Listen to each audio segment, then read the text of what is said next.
شعوری اور غیر شعوری طور پر ہر مسلمان کے دل میں یہ چیز کہ یہ زیب و زینت کی چیزیں جتنی بھی ہیں نا یہ دنیا داروں کی ہیں سمجھے نا. جھیمتا ہے آدمی یہ کہتا ہوا کہ میں سب دنیا کے دندوں میں اب جی کھپا رہا ہوں, میں کیا کیا جائے گزارا, یعنی کچھ ندامت سے معروضی طور پہ اپولوجیٹک ہے. یعنی جو نہیں ہے ہم میں ارباب تصوف ان کی بھی یہ کیفیت. اتنا گہرا اثر ہے کہ یہ ہمارے ہاں جنہیں آپ وہابی کہتے ہیں یہ ایک موومنٹ تھی تصوف کے خلاف. ان کے خلاف یہ موومنٹ اور یہ ساری آرائش و زبائش کی چیزوں کو سب سے پہلے وہ حرام قرار دیتے ہیں. بات سمجھے ہی نہیں ہے کہ اس موومنٹ کی لم کیا ہے, طے میں اس کے کیا ہے, طے میں اس کے یہ پوچھا جانا تھا نا کہ صاحب قرآن یہ کہتا ہے اس کے خلاف تم ان چیزوں کو حرام کیوں قرار دیتے ہو. بہت بڑا سوال تھا جو کیا جاتا تھا. انہوں نے کہا کہ قرآن کے معنی ہم خدا سے براہ راست پوچھ کے آتے ہیں. وہ جو میں نے عرض کیا تھا کہ وہ ابن عربی نے جو ایک تصور دیا وہ اس لیے دیا تھا اس شخص نے کہ قرآن سے تو سند مل نہیں سکتی, کہاں سے سند آئے گی. کہتا ہے ہم براہ راست پوچھ کے آتے ہیں خدا سے. کسے علم لدنی یا علم باطنی کہا جاتا ہے. وہ جو میں نے عرض کیا تھا کہ جتنے مدعی اس کے بعد آپ کو ملیں گے خواہ انہوں نے اپنے نام کچھ بھی اصطلاحی رکھتے ہوں سارے خوشہ چین ہیں ابن عربی کی. اس نے یہ تصور آپ کے یہاں دیا کہ سند اس کی یہ ہے کہ ہم براہ راست پوچھ کے آتے ہیں رات کو وہاں سے. یہ مغز قرآن ہے جو ہمارے پاس ہے, خدا سے براہ راست لاتے ہیں. اور فرما لیا آپ نے یوں سند مل گئی اس چیز. قرآن نے رسول کے ایک فعل پہ یہ بات کہی. کیوں حرام قرار دیتے ہو؟ عزیزان ایمان یہ بڑی ہی اہم چیز ہے جسے میں عرض کرتا ہوں. میں نے عرض کیا نا کہ میرے پاس اگر فرصت ہوتی پتہ نہیں کتنے درس اس کے اوپر میں آپ کو دیتا. یہ بنیاد ہے, یہ لم ہے. جس قرآن نے آ کے آدم سے یہ کہا تھا, صرف آدمی سے, سخر لکم ما فی السماوات وما فی الارض جمیعا منہ. ما فی الارض نہیں, زمین میں ہی نہیں, آسمانی کروں کے اندر بھی جو کچھ ہے تمہارے لیے ہم نے تابع تسخیر کر دیا ہے.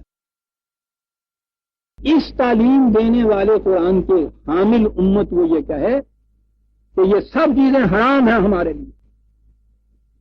اس کے بعد آپ سوچتے ہیں کہ ہمارے ساتھ ہو کیا رہا ہے, ساری دنیا کی جوتیاں کیوں کھا رہے ہیں. تو ٹھیک ہے, ہم میں سے تو جو ابھی کچھ بیچارہ کاروبار کرتا ہے, وہ ملازمت کرتا ہے, بال بچوں کا پیٹ پالتا ہے, وہ دنیا باہر چلاتا ہے کچھ قابل نفرت سا. آج بھی احترام اور تعظیم ان لوگوں کا ہی ہے کہ جو اس کو چھوڑ کے توکل علی اللہ پہ بیٹھے ہوئے ہیں, استغنا پہ بیٹھے ہوئے ہیں. دنیا اور اس کے اندر جو کچھ ہے ان کے نزدیک ناپاک, متعفن لاش کی طرح ناپاک. ان سے پوچھئے کہ حضور یہ جو سانس آپ لے رہے ہیں یہ اس دنیا کا ہے یا عالم بالا سے براہ راست نلکیاں لگی ہوئی ہیں آپ کے نتنوں میں؟ دیں گے انہیں نا آکسیجن بوتل کی, پوچھو انہوں نے یہ ہوا جو لی جا رہی ہے یہ قرۂ ارض کی ہے, اسی ناپاک متعفن لاش کی ہے یا اوپر سے آ رہی ہے؟ وہ تو کہہ دیں گے کہ ہاں صاحب یہ تو انفاس جسے کہتے ہیں. آپ کے یہاں معلوم ہے ایک چلہ کشین کی دم کشی بھی ہوتی ہے, سانس روک لیتے ہیں.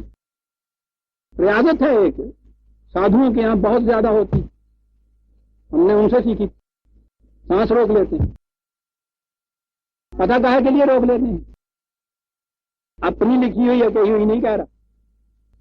یہاں آپ کے یہاں میں نے عرض کیا نا اخباروں میں یہ شائع ہوتے ہیں مضامین ان کے متعلق. میں لکھا تھا کہ حضرت صاحب نے پاس انفاس لکھا ہوا تھا, وہ 40 دن میں ایک سانس لیا کرتے. تو اتنی کیوں لیندے سی, باہر آلے ایک سانس لیا کرتے. پوچھا گیا کہ حضرت صاحب اور باتیں تو ہماری سمجھ میں آ گئیں, یہ بات سمجھ میں نہیں آئی کہ کیا تمہاری روح سے نہیں مقرر کی, سانس کی روح سے مقرر کی. تو ہمارے جتنے سانس اس نے مقرر کیے نا, ہم 40 دن میں ایک سانس لیتے ہیں کہ اللہ کی کرتے ہیں. تو ساتھ ہی ہونا ہی نہیں تو مقرر کی کہ تو ڈاڈا ہے گا قادر مطلق بندہ بشر یہ کی جائے وہ اندر دخل دے سکے, وہ تو اسی نہیں کٹا بتا سکتے. تجھ پہ قابو نہیں, دل پہ تو ہے قابو اپنا, ابھی 4 لینا 1 سال ہے گندا رہو بیٹھا کوئی آیا میتھمیٹک والے کوئی رشتے لانے پائے ہونے نہیں. اندازہ لگائیے عزیزان من، دین کے ساتھ مذاق ہو رہا ہے، خدا کے ساتھ ہنسی ہو رہی ہے، اور انہیں آپ ان کے نام کے ساتھ علیہ السلام اور رضی اللہ تعالیٰ عنہ رحمۃ اللہ علیہ پتہ نہیں کیا کیا کچھ لگاتے ہیں. آپ بڑے فخر سے چوکٹوں میں آپ کے یہ دیا جاتا ہے، زہر پلایا جاتا ہے آپ کو، بار بار پلایا جاتا ہے آپ کو، یہ زہر آج بھی پلایا جاتا ہے، سانس تک حرام قرار دیا. خدا نے رسول سے کہا تھا کسی ایک شے کے متعلق کہ لما تحرم ما احل اللہ لک، جسے خدا نے حلال قرار دیا ہے کیوں اسے حرام قرار؟ من حرم زینت اللہ التی، پوچھو ان سے کون ہے، کسے جرت ہے یہ ہمارے مقابلے میں کہ جسے ہم حلال قرار دیں اسے وہ حرام قرار دے؟ پوچھو اس سے کون ہے وہ؟ اللہ اکبر. یہ سارے مقربین جتنے بھی ہیں سب ان کے نزدیک سب حرام قرار دیتے. ارباب شریعت نے فہرستیں بنائی ہوئی حرام اور حلال کی، حلال قرار دیتے. عزیزان من، آپ نے غور فرمایا جو میں نے کہا تھا کہ یہ آیا جلیلہ ایک بہت بڑی عظیم حقیقت کی طرف رہنمائی کرتی ہے. کسی مذہب نے یہ بات نہیں کہی ہوگی کہ مذہب تو ہوتا ہی تصوف ہے. دین یہ بات آگے کہے. خصوصیت ہے قرآن کی تعلیم کی یہ بات کہ جو کہیں نہیں ملے گی وہاں ملے گی، اور نظر آئے گا کہ کیوں کہی گئی. قرآن جتنے بھی انسانیت کچھ تصورات اور مسالک اور مشارب چلے آ رہے تھے ایک ایک کی جڑ کاٹنے کے لیے آیا ہوا تھا. ان کی بھی جنہیں سطح بھی نگاہیں پہچان بھی نہیں سکتی تھی کہ یہ بھی کوئی چیز دین کے خلاف ہے. میں نے کہا ہے نا کہ پرہیزگار تو آپ کے یہاں ترجمہ ہو گیا ہوا متقی کا. اہل اللہ جتنے بھی ہیں ان کے متعلق یہی ہے کہ ساری دنیا انہوں نے چھوڑ دی ہوئی ہے. ولا تعتدوا، کہاں کہا ہے ولا تعتدوا؟ حدود شکنی، بل تجاوز شکنی بھی نہیں، یہ تجاوز اندازہ لگائیے کہاں کہاں. ان اللہ لا يحب المعتدین، یہاں کہا لا تحرموا، اور اس کے بعد اگلی چیز جو ہے پھر ڈیفینٹ مثبت یہ کہی کلوا مما رزقکم اللہ حلالا طیبا. اللہ تعالیٰ نے جو حلال قرار دیا ہے وہ خوشگوار ہے، طیب ہے، ضرور اس کو استعمال میں کھاؤ پیو اس کو. یہ اس تصور کو کاٹنے کے لیے اس مسلک وہ جو چلا آ رہا تھا انسانیت کش، اتنی بڑی جو سازش چلی آ رہی تھی انسانیت کے خلاف مستبد قوتوں کی بنائی ہوئی، اس کے خلاف یہ تھی کلوا ما رزقکم. اور اس کے بعد آپ کو پتا کیا ہے؟ وہ تقوی جس کے معنی پرہیزگار ہے. یہاں تو ہے نا جو حلال و طیب ہے ضرور کھاؤ اس کو، پرہیز اس سے نہیں. آ گیا واتقوا اللہ، یہ ہے تقوی. جی یہ ترجمے اس کے پرہیزگار. واتقوا اللہ یہاں ہے، یہ ہے ذات علیم، انسان کے دلوں میں گزرنے والے خیالات سے واقف ذات کی طرف سے، وہی اس خدا کی طرف سے. اسے پتا تھا کہ انہوں نے تقوی کا ترجمہ کیا کر لینا ہے. واتقوا اللہ الذی انتم بہ مؤمنون، جس خدا پر ایمان لا رہے ہو اس خدا کے قوانین کی نگہداشت کرو. اور قانون یہ ہے کہ جو حرام قرار دیا ہے اس سے اجتناب، اور باقی جتنا کچھ ہے اس سے اگر تصور بھی آ گیا اجتناب کا تو یہ یاد رکھو قانون شکنی ہے، خدا کے مقابلے میں دوسرے کو خدا بنا لینا. دیکھا ایمان کے ساتھ یہ کیا تھا؟ الذی انتم بہ مؤمنون، دعویٰ کرتے ہو خدا پہ ایمان رکھنے کا، اور ان چیزوں کو ناپاک سڑی ہوئی متوفل لاش اجتناب کے قابل. اندازہ لگائیے عزیزان من خدا کے متعلق کیا تصور پیدا ہوگا. اس دنیا میں انسان کو بھیجے جس حکومت کی یہ کیفیت ہو کہ کہیں سے وہ سلام دور نہ کرے، جس کارپوریشن کی یہ سوچ ہو کہ سڑکوں کی صفائی نہ کرے، غلاظت کے ڈھیر جمع رہے، روز ان کے خلاف ہم یہ کچھ پروپیگنڈا، ان کے خلاف ہم پروٹیسٹ کرتے ہیں، احتجاجات بلند کرتے ہیں کہ صاحب دیکھیے غلاظت چاروں طرف پھینکی ہوئی. معاف رکھیے جس خدا کی کیفیت یہ ہو انسان کو اس دنیا میں وہ بھیج دے اور ساری دنیا جتنی بھی ہے متعفن لاش ہو، ناپاک ہو، غلاظت ہو اور اس میں بھیجا ہوا ہو، اس خدا کے متعلق آپ کیا کہیں گے؟ انتم بہی مومنون، اس خدا پہ ایمان تم رکھتے ہو جو جس کے شایان شان نہیں اس قسم کی کیفیت پیدا کرنا. تو یہ کہنا کہ ساری دنیا متعفن لاش ہے، سڑی ہوئی، ناپاک ہے، غلاظت ہے، دور رہنا چاہیے اس سے۔ دنیا کے متعلق تم کیا کہو گے، خدا کے متعلق سوچو کیا کہہ رہے ہو۔ کہ اس کی پیدا کی ہوئی چیزیں یہ جو احسن الخالقین اپنے آپ کو کہہ رہا ہے۔ اب یہ چیز آ گئی، وہ جو ہم یہ کہا کرتے ہیں سب میں یہ چیز نہیں کھاؤں گا، کہا کرتے ہیں والی بات نہیں۔ اور آگے چلیے، آپ کو معلوم ہے ہم آپ جو نہ ماننے والے ہیں اس تصوف کے، وہ بھی کیسے شریک ہوتے ہیں تصوف میں۔ یہاں تو معلوم نہیں شہروں میں، اور اب تو خیر ڈاکٹری عام ہو گئی ہے، عام طور پہ گاؤں میں اب بھی جہالت میں بہت سے پیر فقیر دم کرتے ہیں۔ مثلا یہ جو ری کی درد ہوتی ہے اس کے لیے خاص طور پہ ایک لوہے کے چمٹے سے دم کیا جاتا ہے۔ اور بھی اس قسم کے امراض ہیں جن کا اس زمانے میں ابھی علاج عام نہیں ہوا تھا، تو بہرحال وہ دم کرتے ہیں۔ یہ جو تلی بڑھ جاتی ہے، پنجابی لف کہتے ہیں، وہ تلی بڑی ہوئی کاٹنے کے لیے تو آپ میں سے بہتوں کو معلوم ہوگا کہ وہ یہاں رکھ کے ایک چیز اس کو کاٹ دیتے ہیں تو کہتے ہیں تلی خشک ہو جاتی۔ اسے ابھی چھوڑیے کہ وہ ہوتا کیا ہے، وہ تو اب مجھے معلوم ہے نا کہ ہوتا کیا ہے، تو کرتا رہا۔ یہ چیزیں کرنے کے لیے آپ کو معلوم ہے ایک شرط ہوتی کہ ہاں صاحب آپ کی وہ تلی میں کاٹ دوں گا۔ بتاؤ ایک چیز آپ کو چھوڑنی پڑے گی، روز مرہ کی جو چیزیں آپ کھاتے پیتے ہیں نا، ان میں سے ایک چیز ساری عمر کے لیے اپنے اوپر حرام قرار دینی پڑے گی آپ، یہ شرط ہوتی ہے۔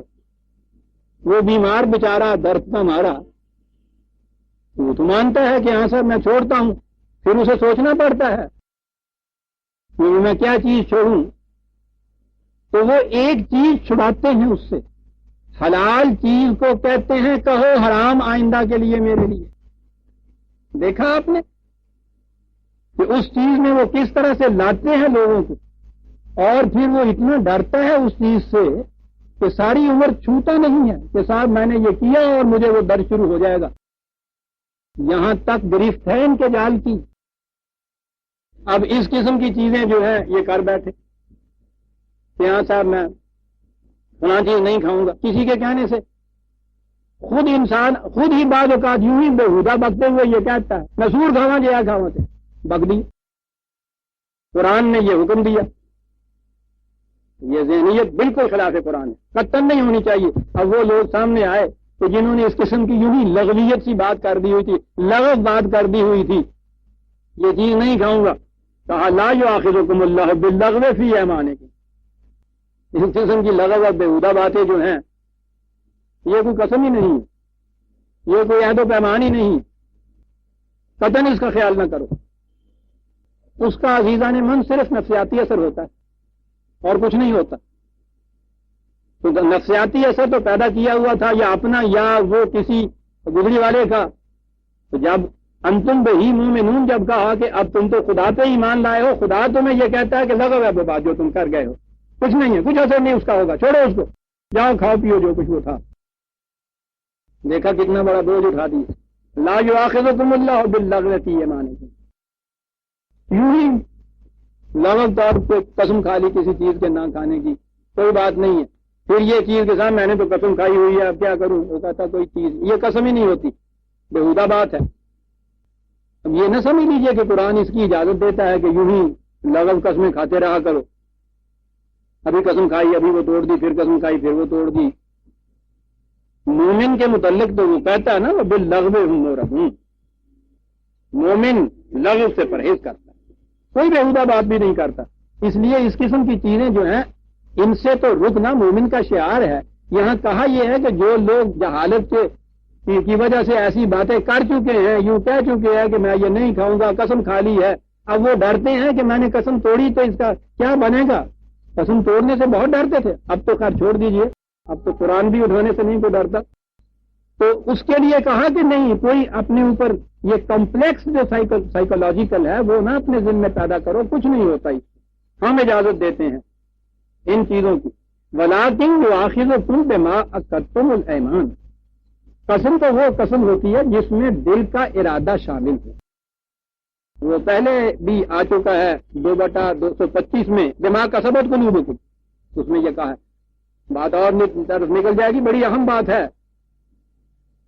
کہ قابل گرفت وہی عمل یا فعل ہوتا ہے جس میں ارادہ شامل ہو کسی کا. اس لیے کہا کہ وہ قسمیں جن میں تمہارا ارادہ بھی شامل تھا وہ قابل گرفت ہوتی ہیں، لیکن جہالت میں اس قسم کی قسم بھی کھائی جا سکتی کہ میں نے تو صاحب سوچ سمجھ کے دل کے ارادے سے یہ قسم کھائی. کہا اگر اس قسم کی قسم کھائی ہے فَكَفَّارَتُهُ إِطْعَامُ عَشْرَةِ مَسَاكِينَ، اس کا کفارہ ادا کر، اس قسم کی قسم کفارہ اس کا ادا کر دو. اطعام عشرۃ مساکین من اوسط ما تطعمون اہلیکم، 10 مسکینوں کا کھانا. یہ اس دور کی باتیں ہیں کہ جب مسکین ابھی ہوتے تھے، ابتدا تھی اس نظام کی. قرآن کے نظام میں تو کوئی بھی محتاج مسکین اور بھوکا ننگا رہ ہی نہیں سکتا. تو یہ کر دو، او کسوتہم، کپڑے بنا دو ان کو، او تحریر رقبۃ، ابھی غلام موجود ہے تمہارے معاشرے میں تو غلام آزاد کر دو. یعنی یہ چیز جو تھی وہ جو سائیکولوجیکل کمپلیکس یا انہیبیشن پیدا ہوتی تھی نا، یہ اس کے لیے کفارہ ہے، اس کو ڈھانپ دینا کہتے ہیں، جسے کفر کے معنی یہ ہوتا ہے. یہ کرو تم، فمن لم یجد فصیام ثلاثۃ ایام، ذالک کفارۃ من ایمانکم اذا حلفتم، یہ کفارہ ہو جائے گا تمہاری اس قسم کی قسم کا جو تم نے یوں ہی بےہودہ سی بات، اگرچہ سمجھ سوچ کے تم کہتے ہو ہم نے کی ہے صاحب، میں نے تو دل کے ارادے سے یہ کچھ کہا تھا، لیکن بات تو لغو تھی، بےہودہ تھی، یوں ہی یہ چیز تھی فلاں چیز میں نہیں کھاؤں گا. سوال یہ ہے کہ جسے خدا نے حرام حلال قرار دیا ہے اور تم اس کے اوپر ابدی طور پہ حرام نہیں قرار دے سکتے، چھوڑو یہ قسم تمہاری جو ہے دل کے ارادے سے بھی کھائی تھی تو یہ کفارہ اس کا دے دو.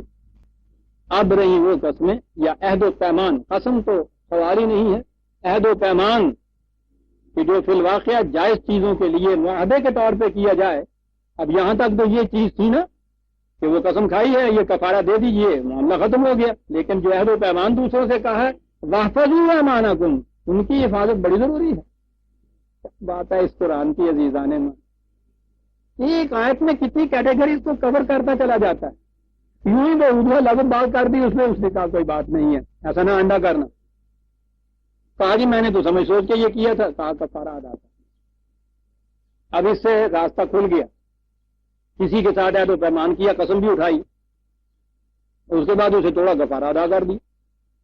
اور یہ چیز یوں ہی نظری یا تھیوریٹیکل نہیں میں بیان کر رہا، یادداشت پہ زور ڈالیے، پچھلے انتخابات کا سامنے لائیے. آپ کو معلوم ہے بعض لوگوں نے آپ کے ہاں کے یہ جو اجارہ دار ہیں اسلام کے، ان سے پوچھا کہ جی ہم سے دوسرے فریق نے ووٹ لینے کے لیے قسمیں ہم نے اٹھائیں، قرآن اٹھایا اور ہم نے ان سے عہد کیا کہ ہم تمہیں ووٹ دیں گے. آپ کو یاد ہوگا انہوں نے اپنے ہاں یہ اخبار میں شائع کیا کہ فتویٰ یہ ہے قرآن کا کہ قسم کے لیے 10 مسکینوں کو کھانا کھلا دیا جائے تو قسم ہی نہیں رہتی، اس لیے تم 10 مسکینوں کو کھانا کھلاؤ، تمہارے پاس نہیں ہے، ساری دیگ بکیاں یا روز چڑھ رہی ہیں.